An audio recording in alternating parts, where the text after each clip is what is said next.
Welcome, everyone, to the Magis Athletic Podcast, where we talk to guests from the entire spectrum of the athletic training, sports and performance, and entrepreneurship in the athletic sports performance space.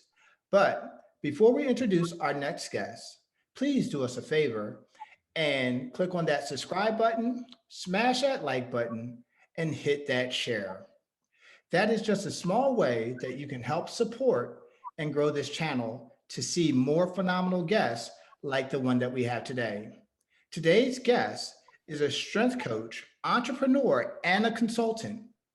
He is the owner of Zingler Strength and Conditioning LLC, an industry leader in performance training for youth and the developing athlete. In addition to his brick and mortar gym, he consults current and prospective gym owners on business structure and implementation. Beyond consulting gym owners, he consults with high school sports and strength coaches, aiding them in the development of program structure and design. Finally, he does work within local high schools, implementing programs within the team settings of various sports. This gentleman, along with his wife Courtney, own and operate Zingler Strength and Conditioning in Marietta, Georgia, and reside in Woodstock, Georgia, with their 2-year-old son, Raymond Mack, and a yard full of dogs, chickens, and cats. Yes, he's from the country. Please welcome our esteemed guest, Mr. Ray Zingler. Awesome. Great to be on here. I appreciate you bringing me on. I'm excited to do this. Thank you so very much. So tell us a little bit about yourself that I have not gone over. Who For is sure. Ray Zingler outside of a strength conditioning sports performance coach? Well, you've put a lot of who I am into that bio. It's one of those things I take a lot of pride in what I do, from a strength and conditioning perspective, as somebody that grew up always around it. I'm the son of a college football coach who was also the son of a college football coach. So coaching has kind of been in my blood, ever since I could remember. I grew up in the locker room, so I've always been around sports. And, it was one of those things that being around the game of football as long as I was, I had an itch to be involved in sports. So as a young guy, naturally I fell in love with training because obviously, in order to excel in sports, training was obviously a very, very important component, especially, coming from a coach's bloodline. My dad's biggest rule was if you're going to play sports, we're going to need to prepare for them. He was a big believer in obviously preparation. So from a very young age, he was also a strength and conditioning type guy as well. I was always in the weight room. I was always running. I was always doing something that was in the realm of athletics. So naturally, that's kind of the route that I fell. As I grew up, excuse me, it was one of those things that all I knew was sports. I didn't have very many interests other than, sports and things relating to sports. So, that's kind of my background from a young age. And then as I got older, through high school and into college, I recognized that, all I know, for lack of a better term, is strength and conditioning. So I may as well find a way to get my career in the field of strength and conditioning. And that's really where it's gone. I'm a lifer, if that makes sense. Gotcha. So you speak a lot to your strength conditioning background, being a coach's kid and a coach's kid. And many times when we're coming through the ranks of strength conditioning, we're going through, college, obviously, doing our CSCS and going to our internships and graduate assistant internships. Right. Tell us a little bit about that experience of your background in regards to the actual training itself and the education and preparation for that. Absolutely. And I want to preface this with I definitely had a very different path than most. And I'm excited to share it just because I think that as much as the traditional path with high school, college, certification, internship is obviously a great route, that was actually a route that I did not take. So I'm going to back up to high school. And as a high school football player, it was one of those things that, like I was saying before in the intro, that I've definitely had that interest in strength and conditioning. And coming out of high school, I had some opportunities to play college football at the small level, the FCS level, Appalachian State, Georgia Southern, a couple of the smaller schools. But believe it or not, and this is the meathead in me, I actually loved the preparation aspect more than I loved the game of football. And I love football, but it was the training that really infatuated me. I was a very average athlete, but was able to compete because of the training and because of the things that I did that set me up for that. And I said to myself, as a serial entrepreneur, I joke, I was the guy that, backing up a little bit, I always had my own gig. I was mowing lawns, pressure washing driveways. I always found a way to make a buck on my own. And when my father got out of coaching, he got into the commercial flooring business. He owns a flooring business, and he kind of had that entrepreneurial side.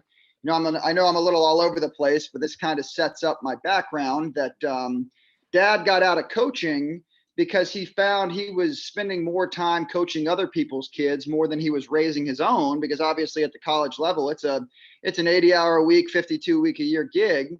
And I learned from that because initially coming out of high school, I wanted to go into the college strength and conditioning route, which would have entailed what you just spoke on, going to get your degree, getting your CSCS, a graduate assistantship or an internship.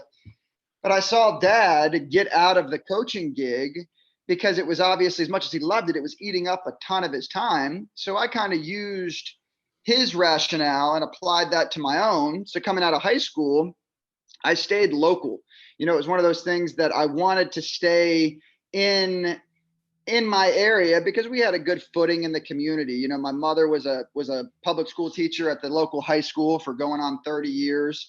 Dad was, again, a local business owner within the community. And then, believe it or not, as I was growing up, Dad had a little small strength and conditioning business in our home where he was training a bunch of kids in our community. And that's really how I got my start. And I'll speak on this more. Again, I apologize, bouncing all over the place. Sometimes things hit me. So I'm just trying to speak, in conjunction with the last and the forward. But anyway, Dad had this gym in the basement.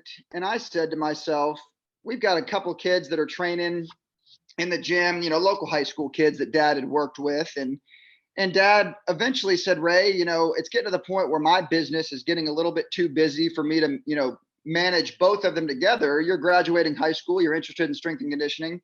Would you like to take over a couple of these clients?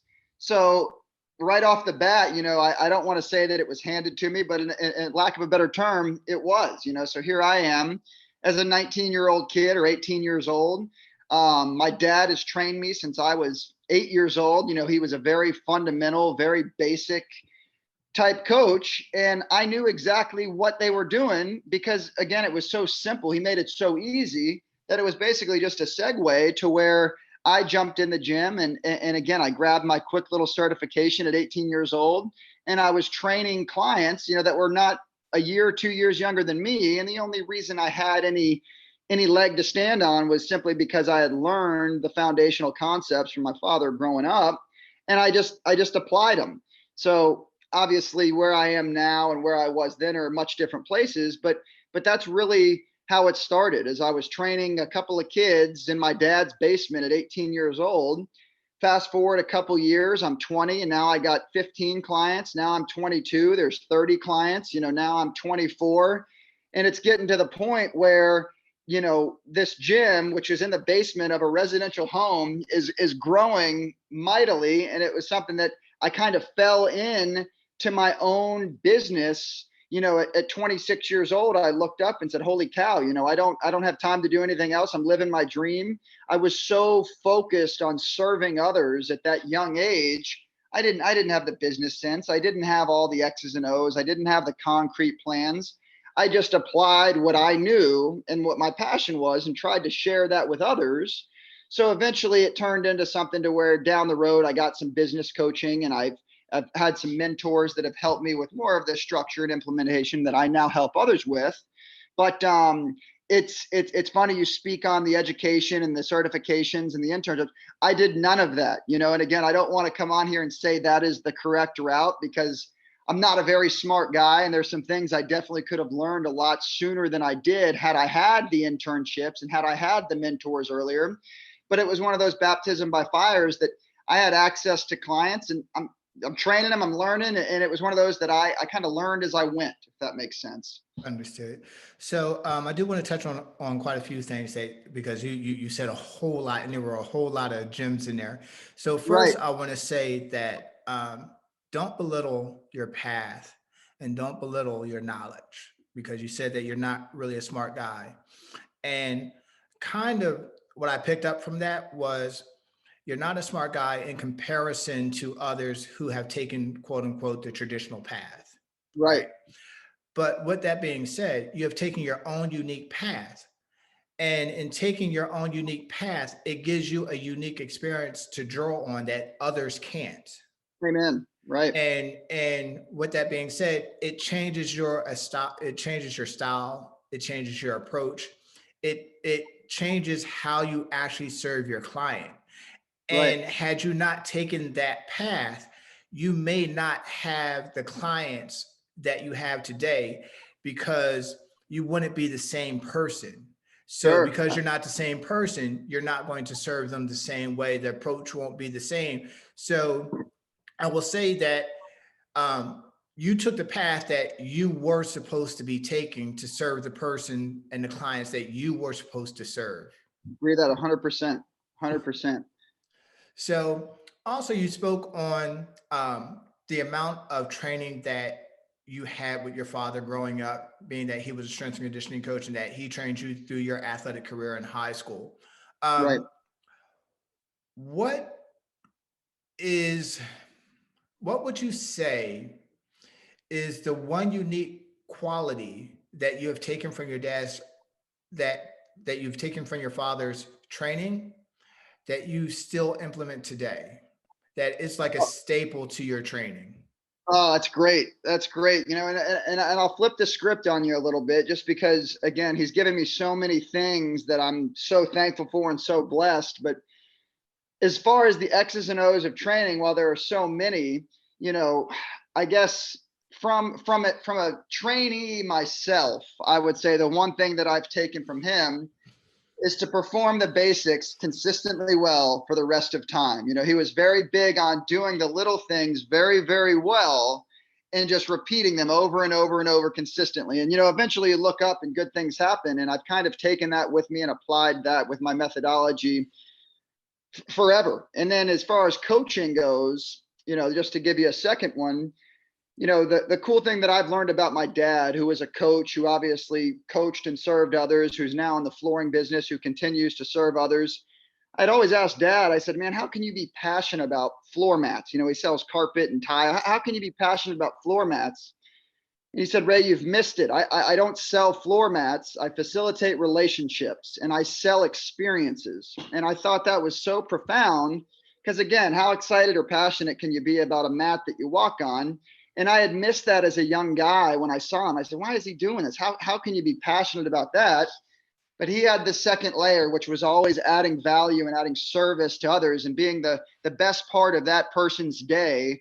And really, that is what I've taken from him from a coaching perspective, is it's not all about the X's and O's and the Jimmys and Joes and all these different things. It's how can you consistently add value to others and make your experience with them the best portion or best segment or best hour of their day to serve the client who's in front of you. So that would be my training and then my coaching perspectives that I've taken from Dad.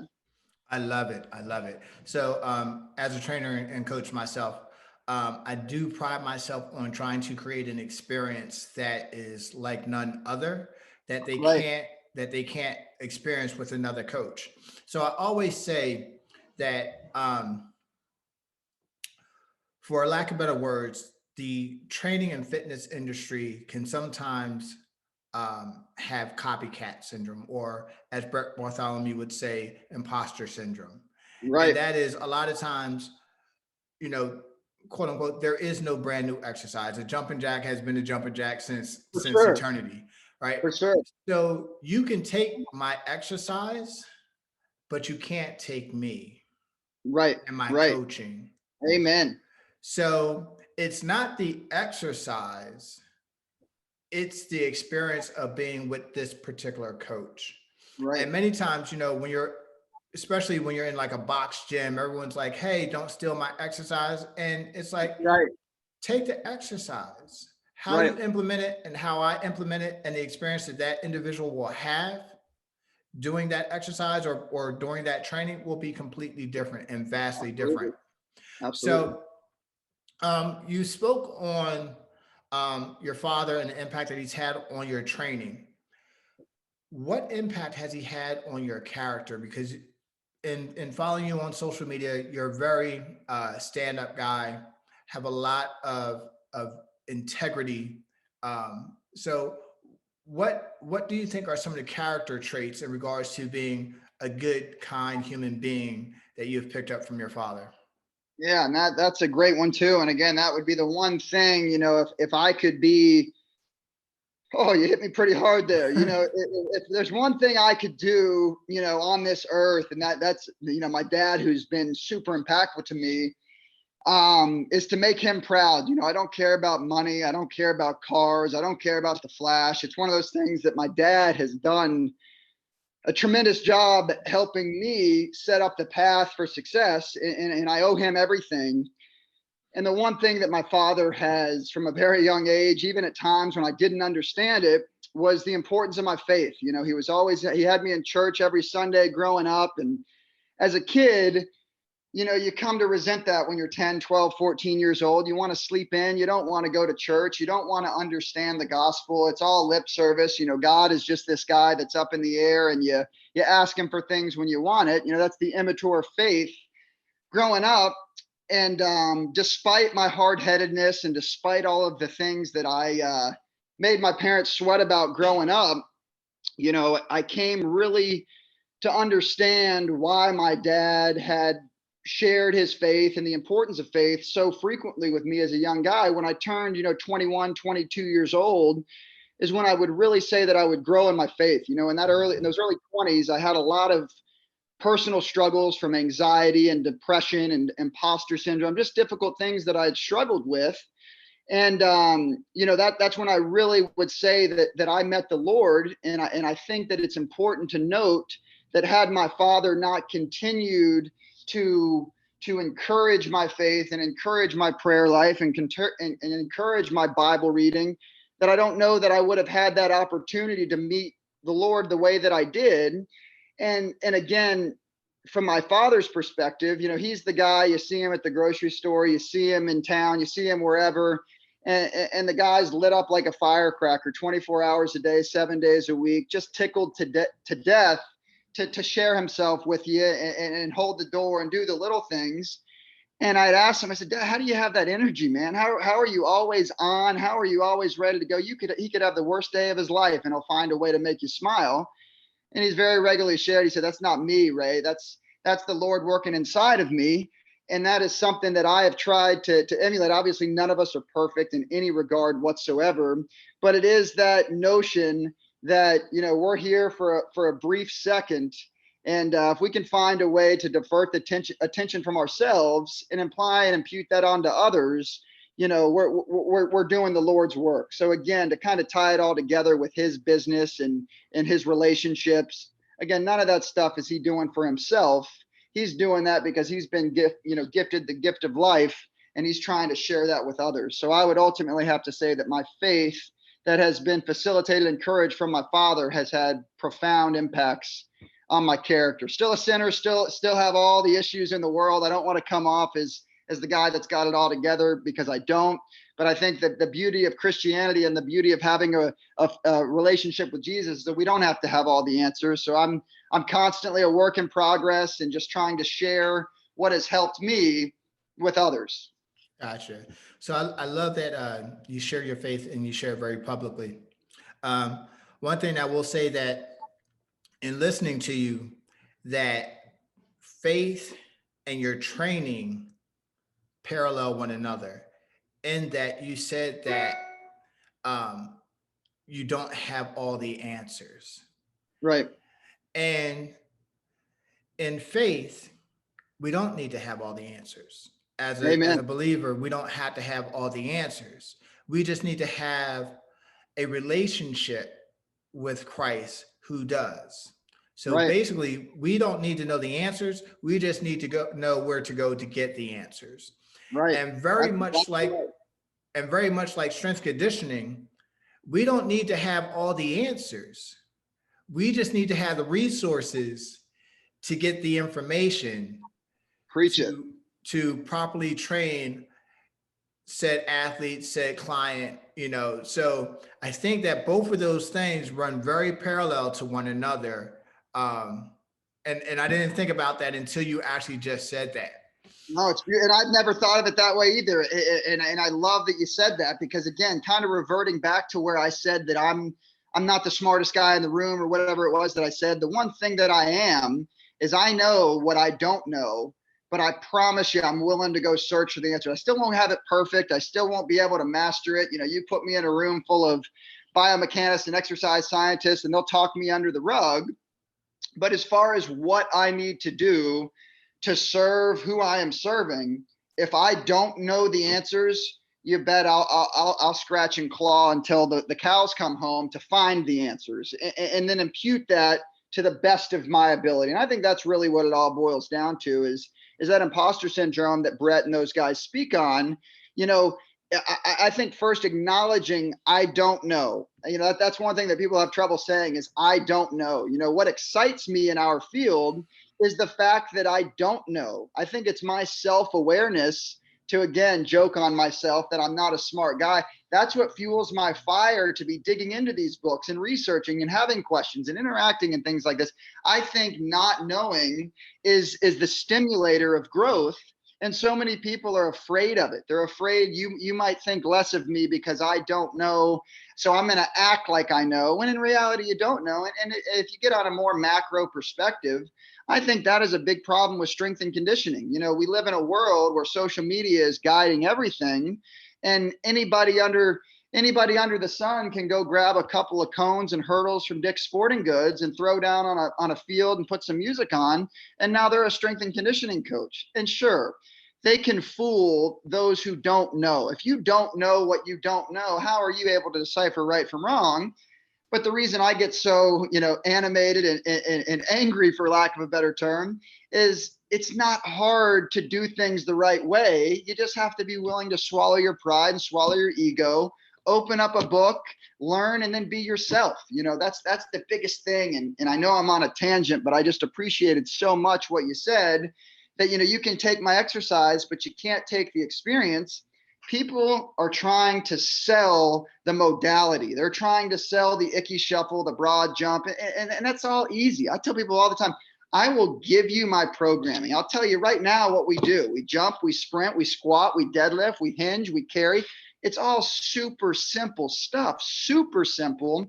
But what you can't copy or what you can't emulate is the experience. I try to make my training so simple, and my coaches that work with me at the gym so simple to implement, because that's just the vehicle. The real goal and the real service is to get on that interpersonal connected level and have the relationships and the camaraderie and the community. How was math class? I know you were struggling with this. I know you were struggling with that. If I've got such complex training modality, I don't even have time to reach the individual. So I want to do everything simply up front. And then I'm trying to train the soul, not prescribe sets and reps. And I think that's where a lot of people miss it, is they're trying to wow you on the latest footwork drill. The latest footwork drill has been around longer than you've been alive. It's the impact on the individual that you're missing, trying to look the part on Instagram. And that's the troubling part. Gotcha. You said so much there. You said so much. Where should I go back to? So, I ramble and the, I apologize. I just get fired up. So it's great. It's great. It gives me time to remember some stuff. So you spoke on quite a few things that I want to touch on. A, the ability of admitting that you don't know. I think that many times that we get caught into a title and we want to serve or lead from positional leadership. So I am a leader only in title. right. And sometimes that will place you in a room where you're not the smartest man in the room. And I always say that if I'm the smartest man in the room, I'm in the wrong room. Find a different one. That's right. However, with that being said, it can hinder me from learning because of that title and because of my ego of needing to be the smartest man in the room. There may be something said in that room that I may not quite understand and follow, but it is assumed by my position and experience that I should know this information. So as a result of the presumption that I should know it, I won't ask questions to actually learn something. And I'm Right. forever staying in the dark. Right. You know, another thing you spoke on was the imposter syndrome of the latest and greatest, whatever the latest drill is. Right. So I find that a lot of times clients don't know any better. They just know Right. what a coach tells them to do. But when you ask them, how does that translate? Right. How does that translate to your specific goal? How does that translate to your athletic performance? How Right. is that working out for you? Hey, does that coach even do any type of assessment and then implement something and then reassess and measure all over again? And they'll be like, oh, Good. well, that I don't know the last time he did, Right. Right. No, and it's it's like, so prevalent. It's so prevalent.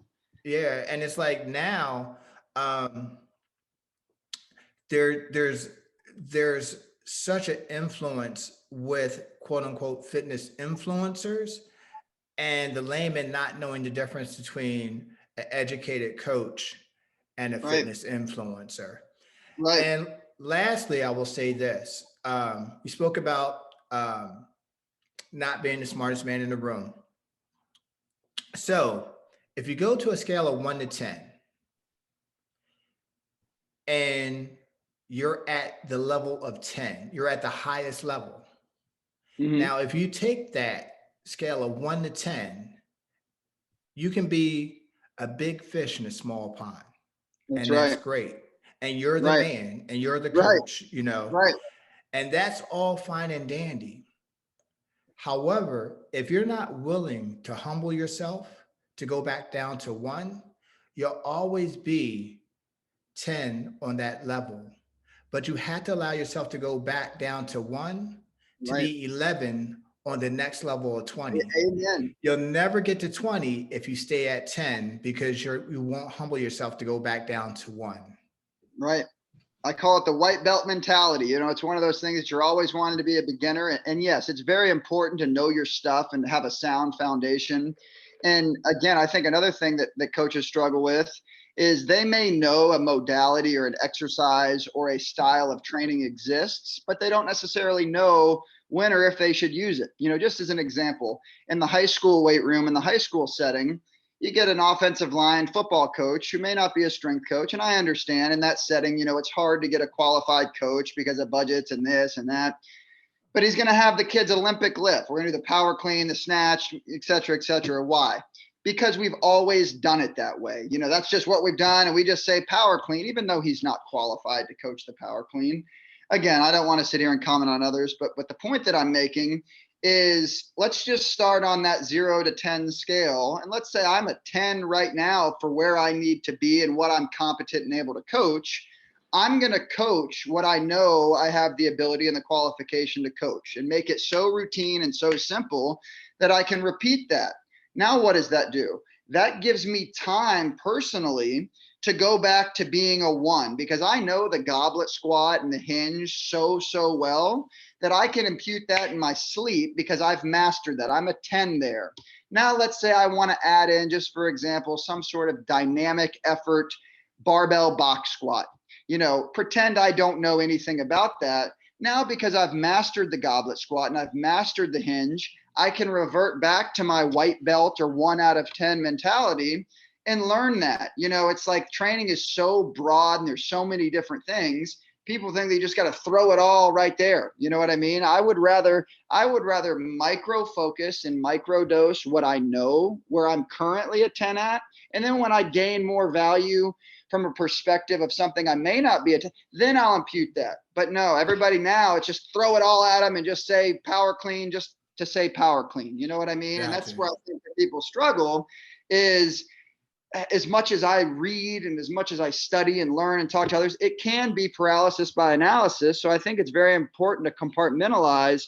Hey, find out what works for you. What can you coach well, and what can you have your athletes perform well? Stick to that, and then always go back. Always go back. I say the books that I read, I'm constantly having to go back through them, because to think that you can absorb it all the first time, you can't. So again, take what you can, master what you can, and then get back to that 1 out of 10 and climb the next ladder. And then all of a sudden you look up 5, 10, 15, 20 years, and you've climbed the 1 to 10, 7 different times. You're in a pretty good spot. But a lot of people just want to be a 10 out of 10 on everything. And again, they don't have the self-awareness or the ability to deflate the ego to think that they're not. So now we just throw the whole book at them, and I think that's a big issue. That, of course, you can do a quick Google search or a quick scroll on Instagram, and you can see Olympic lifting, CrossFit, powerlifting, bodybuilding, power building. There's 80 million different things, and they all have their purpose. But I would encourage others to find, okay, first of all, who are you serving? What are their needs? What are the most basic ways you can help person A get to their end goal? And then now we go back on our own time, not on the athlete's time, but on our own time, which, hey, if I'm reading a book at 10:30 at night, that's when I have to do it, because right now during the session, I need to serve that individual in the manner that I have the ability to confidently do. And then now I've got to go back when I'm off the clock. That's when Ray Zingler's personal development takes place. And sometimes folks, they just want to get through the workday, go home, turn on their television, and repeat the next thing the next day. And I just think that is an enemy of growth, when you're not willing to take the time to go back to one. Gotcha. So again, you opened up so many different cans of worms there. I know. I need to work on getting more structured. I get rolling and I chat. So it's great. I see the enthusiasm. The passion comes through on this call. So you spoke about the books that you read and things of that nature, and there's a quote that says, "Good is the enemy of great." Right. And if we look at when you look at some of the great companies such as BlackBerry and things like that, because they were really good at what they did, it caused stagnation in their innovation and ability to learn and grow. And then Apple came out with, a touchscreen, and they're like, oh, no, nobody wants a touchscreen. And, 10 years later, who owns a BlackBerry? Right, for sure, for sure. Same with the Redbox. You look at Redbox, it's only $1. It's easy. You run there. Now you Netflix. If you don't adapt, somebody else will, and that's just, I think, the case with really any field. So I think that it's important, again, not to force yourself and pressure yourself to jump on the next fad. I think that can be a danger in itself. But I think, one thing I'm always trying to do is I'm focusing in at least one area, whether that's leadership, whether that's communication, whether that's empathy, whether that is training modality. I kind of go through a cycle of, I know there are certain things as a coach and a business owner that I need to improve upon. So I'm always trying to take little tidbits and keep myself in that revolving door, because I don't want to spend 6 months learning about training program X, and then in month 7, read about training program Y. It's not that they both aren't valuable, but I've also got to be willing to stick to your guns, if you will. So that way you can believe in them. Because again, everything works until it doesn't. And I think that's where the adaptation comes in, that you've got to find what's around the bend without nullifying everything you've done to get to that bend. You know what I mean? So I think that's important. So as a business owner and a coach, how have you been able to continue to be intentional about your professional development, one, and B, what are 3 books that you would recommend an individual read, whether it be entrepreneurship, coaching, whatever, self-development? Because again, on your Instagram, you're always referencing a book. I think the last one I saw was rebuilding Milo. Yes, it's a good one. That's definitely a good one. So, what was the first question? I know the 3 books you had asked before the 3 books. What was your first question? How do you continue to be intentional about your professional development? Gotcha. Awesome. And again, I think that goes back to my job, and my goal is to bring the best out of others. And if I'm asking a lot out of others, I better ask a lot about myself, because I'm very big on walking the walk. So it's one of those things that I think to myself, how unbelievably blessed I am. This afternoon at 4 o'clock and 5 o'clock and 6 o'clock, there's going to be tons of human beings funneling into my gym to improve their performance. And, when you break that down, here's a guy that, again, just fell in love with the barbell at a young age. And now I'm able to support my family because of my passion. It's this crazy thing. And again, only the Lord could do what he has done for me. And Ray Zingler has done none of this. So again, to sum it up, if those people are going to entrust me with their time, with their effort, with their finances, I owe it to them to be on the cutting edge of information and personal development, professional development. I owe that to them. So it's one of those things that I feel like the way that I can diffuse the imposter syndrome, which I don't think you can always get away from completely, is knowing they trust me. I shake in my boots knowing that if I'm just going to walk through life and just get through the day and just throw them what I know right now and not be willing to improve myself, I feel like I'm cheating them. So it's my clients, my community, my family. That is what drives my personal development, because I feel like I owe it to them. Somebody hung on a cross for me, so I didn't have to go to hell, and I can't read a book for 15 minutes. I don't buy it, so I'm doing it for others, and that's what drives me. And then the 3 books I would recommend from a training perspective, I'm a big Jim Wendler guy. And I don't want to say that his way is the only way, but speaking to my audience, which is the youth athlete, his 5-3-1 series are very foundational, very fundamental. That's an awesome book. On a broader spectrum, staying in that strength training realm, I think Starting Strength by Mark Ripto is a good resource, especially for young guys looking to get into it, learning the basics all the way from hand positioning on the barbell with a squat, all the way down to implementing the squat, deadlift, overhead press, etc.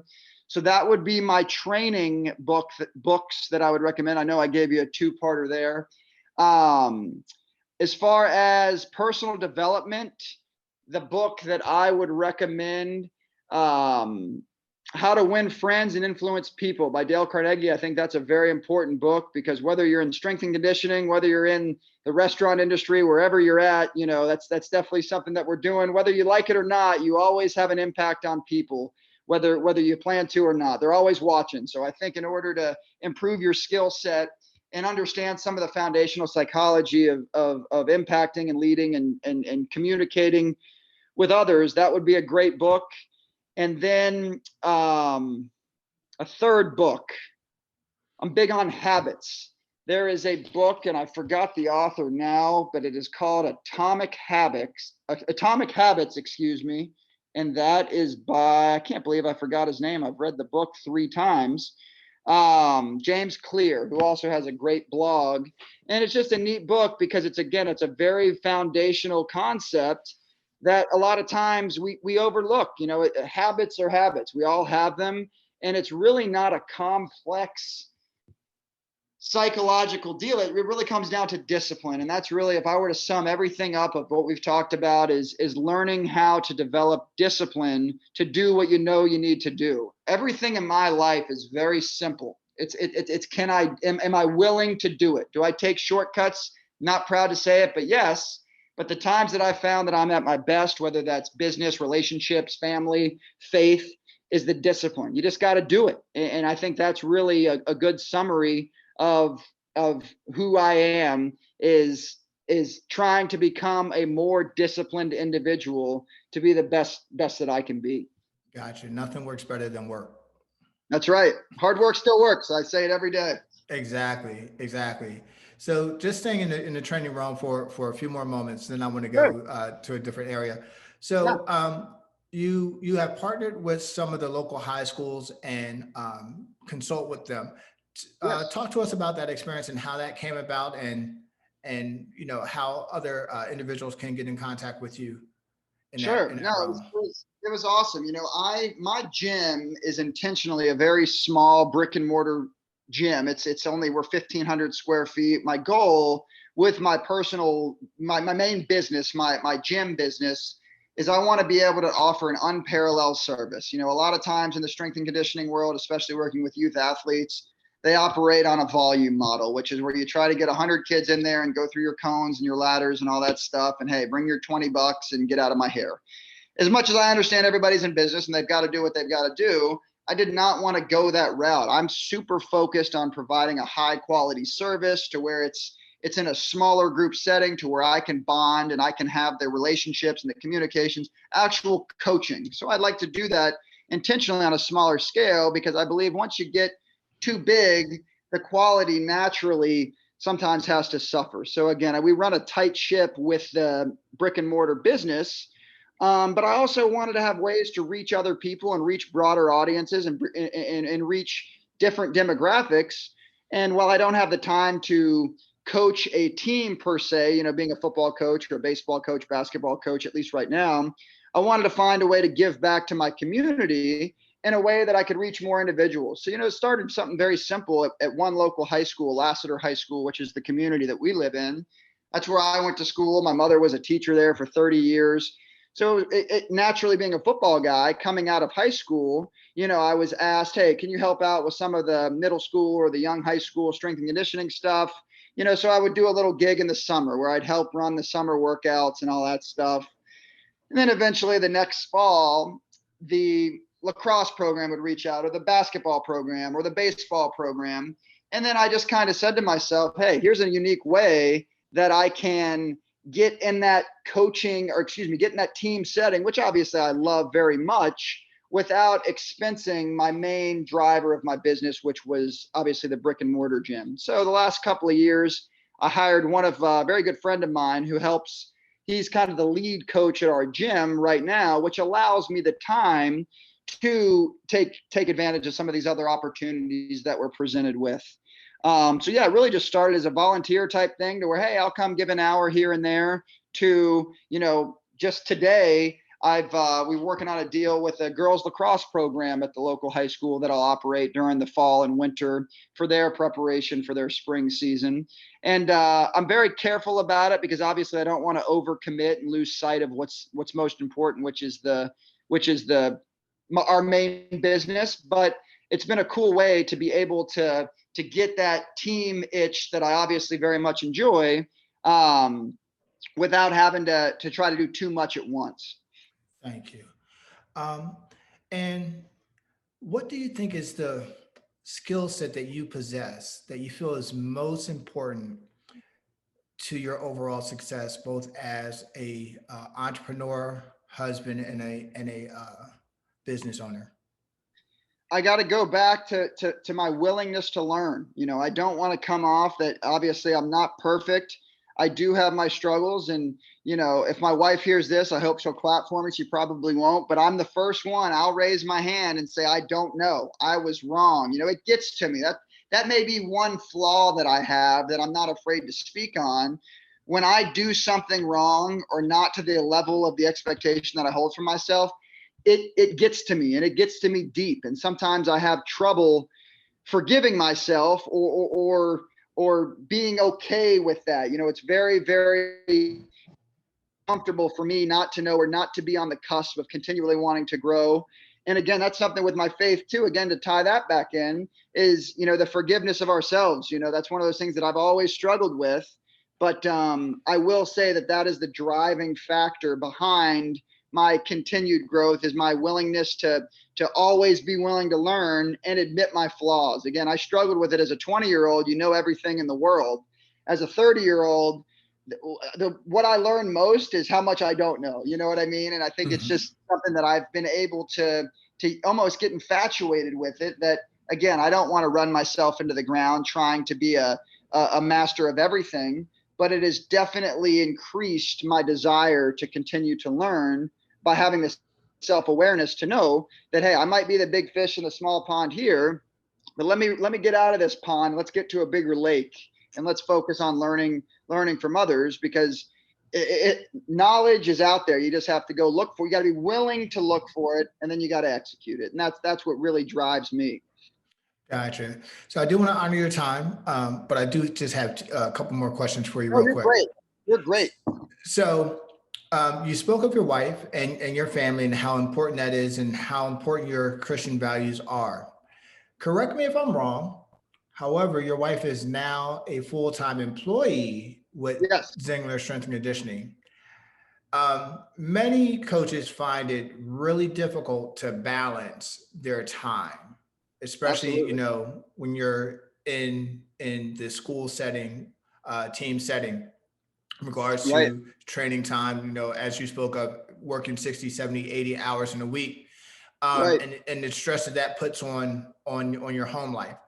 right. However, you have the unique experience of being able to bring your wife into your business. How does that make you feel to be able to retire your wife from her profession to now make her not only your best friend and wife and mother of your children, but now your business partner where you guys can walk hand in hand? Absolutely. And it's a blessing beyond belief. It's one of those things that there's not a day that goes by that I don't wake up and come to fully understand that, I've got my family at home. My wife doesn't have to rush to work or anything like that. It's one of those things that we're always right there.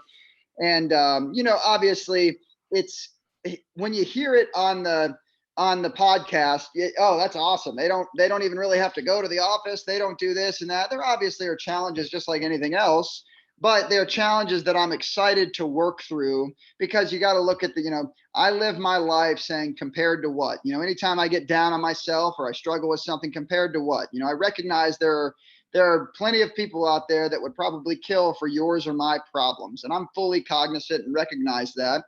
So it's something that, while we do obviously have your natural arguments and your learning curves of trying to figure this out, the one thing that I'm learning with her working here is I have to understand Ray Zingler is good at what Ray Zingler's at, and Courtney Zingler is good at what Courtney's at. So it's something that it's definitely that balance, because again, as a solopreneur starting out, which I don't recommend to anybody, because that can really weigh on you really quickly, especially in a field where a lot of hours are involved.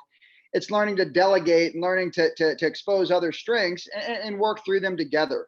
But to sum that up, it's a very, very unique experience, because again, I'm big on community, camaraderie, family business. I really believe in that kind of old school, do it yourself, put your name on it type deals.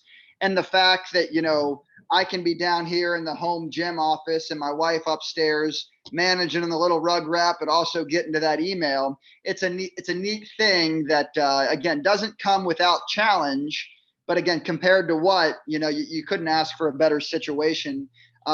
Being blessed to be able to do it the way that we do it. Gotcha. And aside from that, aside from your father, excuse me, Yeah. and the impact that he has had on your coaching career, who are three individuals that have had the greatest impact on your career? And what is one takeaway that you have come away from their influence that you would say has impacted you? All right. I got to limit it to three. Okay. Number one, I will say, is Joe Defranco. He was kind of he got popular early 2000s when my dad was training us. It was big back on the blogs and all that stuff. Dad started reading his stuff. I've fortunately been able to communicate with him and gather a lot of information from him. I'm certified by his CPPS certification, which is a certified physical preparation specialist. It was one of those things that growing up, it was Joe DeFranco, everything. And I've kind of stayed, with his mindset. Obviously, you have to grow into your own individual. But I would say Joe DeFranco is probably the biggest influence on my training path, career. And the one thing that I've taken from Joe is very simple. Always over deliver. That's his big thing, is always over deliver, from a standpoint of, I don't care if it's the communication, if it's, staying in the mix that entire session, going above and beyond, always over delivering. is something that he has preached on that I've taken to heart with nearly everything I do. And he also says, it may be your 10th hour of the day, it may be your 12th hour of the day, but it's that client's first hour of the day. And you've got to treat it you might be tired, but you've got to give them everything. And I've taken that more so than the training methodology, is the little details about always over delivering. I think that's important. Second would be gym. We're big 5-3-1 proponents at our gym. I think it's a very simple system. Jim has been instrumental in my program development and my simplicity. Again, he is very big on trying to do the little things very, very well. And that's something that I would say is really the blueprint of our business, is doing things simple. And I've taken that from Jim Wendler. And third, I would say, is a guy named Vernon Griffith, who is out in Virginia. He's doing some mobility. Yes, he's a mobility guy. He is one of those that, again, I got a great friendship with him. And there was one time he humbled me. It's probably 2 or 3 years ago. I remember I was getting lazy with some of the small technical aspects, worrying about the squat, the knee shifts a little bit, just something general. I don't remember what it was, but I was frustrated because I thought I was over analyzing things. And I said, Vernon, do you worry about this stuff? And I was hoping he would agree with me. And I was hoping he would have said, Ray, don't worry about it. Don't sweat the small stuff. But he said 3 things to me that stuck with me forever. It was chase the breadcrumbs, sweat the small stuff, focus on the details. And, that was so profound to me, because sometimes when you get so busy and you have so much going on and you want to just get through some of the days, he really humbled me. And that showed the quality of friend that he is. He wasn't willing to tell me what I wanted to hear. And he basically, in a very nice way, because he's a great guy, super nice guy, he said, Ray, you're wrong. You need to sweat that small stuff. So now, again, I don't want to misjudge his words and think that I've got to stress about every micro detail there is. But going from that good to great, the good aren't going to sweat the details. The great ones sweat the details. And that would be what I would say that I took from Vernon in a training world. And that's the difference between being average and reaching excellence. That's right. That little detail is the difference between, going from D1 college to being a professional athlete, from just being in a league to being able to play for a championship. That's right. Those little minute details are what differentiates. So, and it's because nobody will go look in the corners. Everybody will sweep the main part of the floor, but it's who's moving that dumbbell out of the way to sweep the corner. Nobody sees it. It's not popular, and it probably doesn't matter on the micro perspective. But when you start talking about the macro, the great ones sweep the corners, and I think that's so important. A lot of people are too big for it. But that's one thing that, I'm serious about it. You can see on my screen here, I got a broom in the corner, and I leave that broom in the corner. It's funny, as a reminder to myself, sweep the corners. And that's something that I just try to tell myself. I'm not perfect at it, but I think sweeping the corners goes a long way. Understood. So thank you so very much. Is there anything that we have not touched on today that you would like to share with us? No, you pretty much hit on it. I'm excited about this show. I really appreciate you bringing me on here. I think it's a unique perspective. And as the few podcasts that I've done, as much as I've enjoyed them, it's really a lot of the X's and O's of training, which obviously I'm very passionate about. But one thing that I think you do well is exposing, beyond the sets and reps, and talking about some of the details as far as the impact on individuals, because that's really what we're doing. I tell people all the time when they come to the gym or the parents inquire, listen, we're not selling you sets and reps. We're not charging you to use our equipment. I take it very personal every time that we gain a client, and I understand that it is my job to help that person leave in a better state than he or she was than when they came here. And if that's mentorship, if that's communication, if that's being there to listen to somebody, those are the stuff that I focus on. And again, the only reason I've really been able to do that is because of the simplicity of the training. I've used the training as the vehicle to reach individuals, and that's ultimately what I'm trying to do. Gotcha. I like the way, you have made training almost peripheral to the character development of the actual Right? That's what it's all individual. about. They're going to So it's play inside the lines. If they, let's say they start playing organized sports at 10 and they stop at 18, they got 8 years that they're going to play the game within the lines.